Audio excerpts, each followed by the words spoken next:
ટ્રમ્પે જે 180 દેશો પર રેસિપ્રોકલ ટેરિફ લાદી દીધો છે તે આજથી લાગુ થવાનો છે અને ભારત પર 26% જેટલો ટેરિફ લાદવામાં આવ્યો છે, જેના કારણે અમેરિકામાં નિકાસ થતી દરેક ભારતીય વસ્તુઓ પર 26% જેટલો ટેરિફ વસૂલવામાં આવશે અને ભારત પર તેની અસર અનેક સ્તરે પડી શકે છે.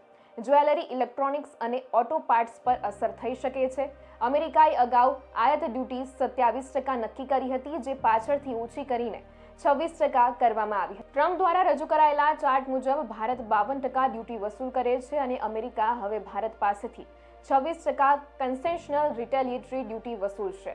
આ 26% ડ્યુટી અમેરિકામાં ભારતીય વસ્તુઓ પર લગાવવામાં આવતી હાલની ડ્યુટીથી અલગ છે. ટ્રમ્પના નિર્ણય બાદ ભારત સરકાર પણ એલર્ટ મોડ પર હોવાનું જાણવા મળી રહ્યું છે. ભારત પર ટેરિફની અસર ઘટાડવા માટે બુધવારે એક મોટી કેબિનેટ બેઠક યોજાઈ શકે છે તેવી શક્યતાઓ છે. હાલમાં આ અંગે સત્તાવાર રીતે કંઈ કહેવામાં આવ્યું નથી. ભારત આ મુદ્દા પર ખૂબ જ સાવધાનીથી આગળ વધી રહ્યું હોય તેવું લાગી રહ્યું છે.